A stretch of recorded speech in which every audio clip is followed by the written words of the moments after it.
Well, it's Tuesday, so I'm down in the Mountain Storm workshop making tools to fill orders that I've been taking pre-orders on.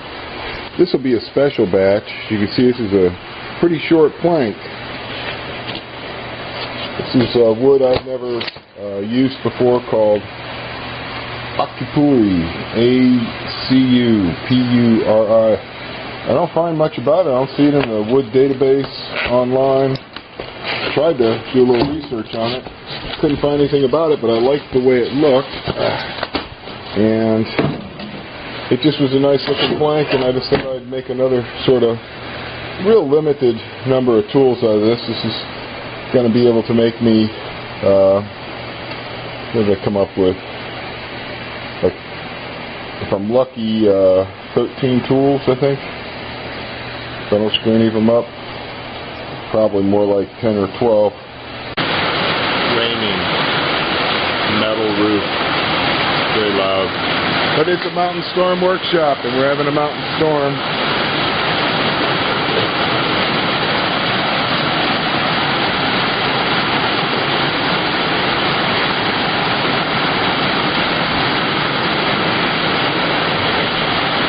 Right, the storm let up a little bit, which is nice because it was getting really loud. So I've made 13 sets here. These are mismatched because of the way the plank cuts. You end up with one piece extra, no pair. So 12 pairs Acupuri, very pretty wood, just wonderful chocolatey color, streaks through it. It's lovely. I think these are going to look absolutely amazing once they're all done.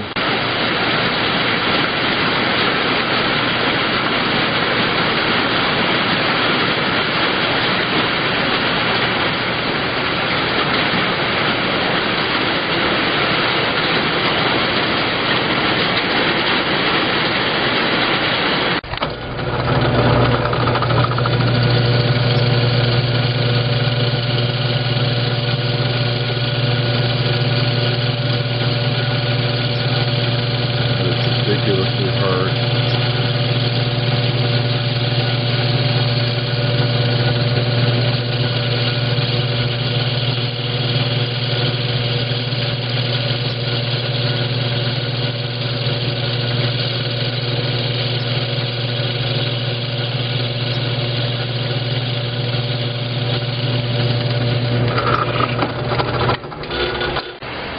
All the holes are different, just a little tiny bit.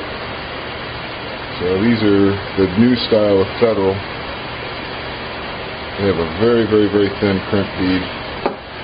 So I'm going to try and make a tool that will take out the entire crimp bead for a customer who's going to be going to Greece really soon. I got to get it out the door to him before he leaves, so he can just pay stateside pricing, you know, for shipping. The key to making one that's going to take more of the crimp bead out is to have the blade further away from the center of where the shell rotates.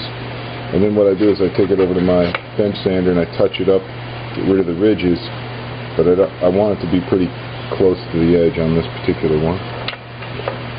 Same with that. So I sand them and get them to the profile and the flatness and everything that I need.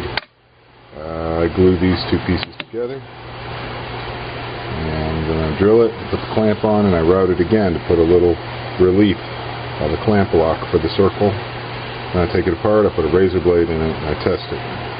So I'll show you once we get ready to test it. To wrap up the video, I just wanted to show you I made a couple before I started doing a batch process, just to do a test. So this one is designed to take a hull and leave the partial crimp bead intact. So you open it like a can opener, keeps the wad from coming out. You can mix your shot with hot glue or wax or whatever you want and put it back in, and you don't have to worry about a loose load.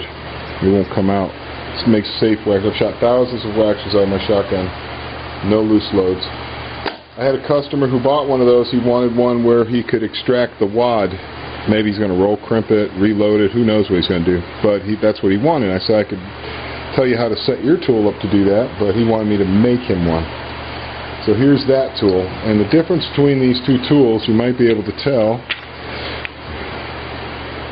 is that the blade is further out and further in, and this one's further in and closer to the edge. So the one that's closer to the edge is going to cut the hull. Now this is a very, very small target we're looking for here. We're looking for the very center of something that's not even a 1/16 of an inch wide. So it's pretty particular to get it there, and you can shim with paper or tape and get to that point, or I can make one. And so you can see there's a little play in the hole. That's okay. You just lift up towards the screw side when you're inserting it into the blade to ensure that you get right in the center, because this is a very finicky tool. It's not kind of like my regular shop where you can just jam it in and twist it and you always get a good result. This one you've got to be particular about inserting it into the blade as you're twisting it. And then what you end up with is no crimp bead at all.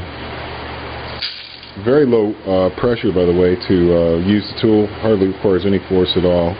And of course the wad will come out. Alright guys, thanks for watching. You can get these tools by contacting rw_keeton@yahoo.com. I'll just let you know now, these go really fast. Half of these are already sold, so there's maybe 5 or 6 of them available. And if you want one, you can email me, and they're $35 shipped in the US, and they are also shipped internationally, but I got to give you a quote for that because it's different locales. I appreciate you all supporting my channel. This is another thing about this tool, is that this will get hung up against the blade a little bit. The Bungholio dime, as you can see, it cut it right in the center of the crimp bead. Pretty particular cut. Anyway, thanks for watching, guys. Acupuri, A-C-U-P-U-R-I tools. Absolutely glorious grain patterns on them. Very heavy, very solid. Will never wear out. Last your lifetime. Thanks for watching.